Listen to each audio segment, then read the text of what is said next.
لیکن ہمارے معاشرے میں اس کا بڑا غلط استعمال کیا جاتا ہے.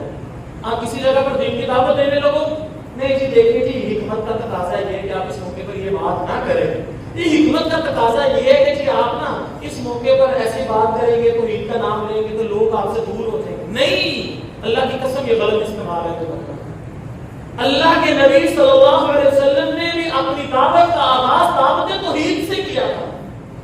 ہمارے یہاں ایک بہت بڑی جماعت میں نام لینا مجھے مناسب نہیں سمجھتا، میں حکمت کے بھی خلاف ہے، صرف آپ کو اصول سمجھا رہا ہوں. ان کا موقف کیا ہے؟ لوگوں کو اسلام کے نام پر اکٹھا کرو، لوگوں کو اسلام کے نام پر اکٹھا کرو، بھلے وہ کسی بھی مسئلے سے تعلق رکھتا ہو، وہ شیعہ کیوں نہ ہو، آپ اس کو اسلام کے نام پر اکٹھا کرو، اپنی تنظیم کو مضبوط کرو اور اسلام کے لیے خلافت لانے کے لیے زور ڈالو، پریشر بلڈ اپ کرو اور اس خلافت کو قائم کرو. جب آپ خلافت کو قائم کر دو گے پھر آہستہ آہستہ خود ہی دین سمجھ میں آ جائے. اب بتاؤ کہ ایمانداری سے اتنی بڑی نیکی ہے خلافت کا لانا، خلافت کا قائم ہونا، کیا شریعت نے اس کا طریقہ نہیں بتایا ہوگا؟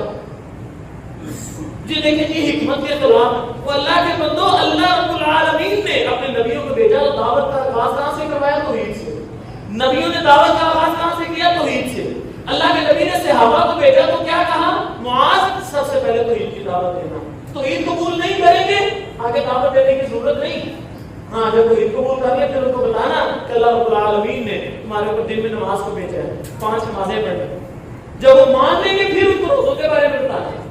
تو آغاز توحید ہے. یہ حکمت کا مطلب یہ نہیں ہے کہ لوگوں کو توحید کی دعوت سے پیچھے کر دیا جائے. ہاں یہ ضرور ہے کہ بندے کی ذہنیت کو دیکھ کر، اس کی سوچ کو دیکھ کر اس طرح کی بات کی جائے، اس کے لیول کی بات کی جائے کہ اس کو سمجھ آ جائے. یہ باتیں تو حکمت کے اندر آتی ہیں، لیکن قطعاً یہ حکمت کا تقاضا نہیں ہے کہ لوگوں کو توحید کی دعوت نہ دی جائے. اسی لیے خدایا ان چیزوں سے بچ جائے. حکمت کا تقاضا صرف یہ ہے جیسے اللہ کے نبی صلی اللہ علیہ وسلم نے فرمایا، عائشہ میرا بڑا ہی دل کرتا ہے میں نے اپنا خانہ کعبہ کو ڈھا کر اس طرح بنا دوں کہ اس کے 2 دروازے ہوں، لوگ ایک دروازے سے داخل ہوں دوسرے دروازے سے باہر نکل جائے، ہر بندہ خانہ کعبہ کے اندر داخل ہو سکے.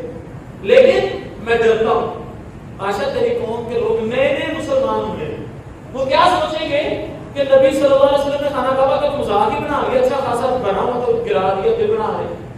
تو لوگوں کی ذہنیت سے ڈرتے ہوئے اللہ کے نبی صلی اللہ علیہ وسلم نے خانہ کعبہ کو گرایا. یہ حکمت کا تقاضا ہے کیونکہ اس کو اونچا اس لیے رکھا گیا تھا تاکہ ہر عام آدمی، غریب آدمی اس کے اندر داخل نہ ہو سکے. چابیاں ہمارے پاس ہوں گی، جس کو ہم چاہیں گے صرف اس کو کعبے کے اندر داخل ہونے کی اجازت ہو. لیکن اللہ کے نبی صلی اللہ علیہ وسلم نے حکمت کو تقاضے کو سامنے رکھتے ہوئے اس کو نہیں گرایا. دل تھا، چاہتے تھے لیکن نہیں کیا.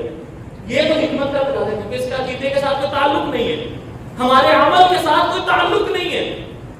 تو یہ چیزیں میرے بھائیوں سے حکمت کے نام پر کبھی بھی توحید سے پیچھے نہیں ہٹنا، حکمت کے نام پر صحیح منہج سے پیچھے نہیں ہٹنا، حکمت کے نام پر لوگوں کو غلط بات پر صبر نہیں کرنا، ان کو بتانا ہے ضرور اچھے طریقے سے حق بات پہنچانا.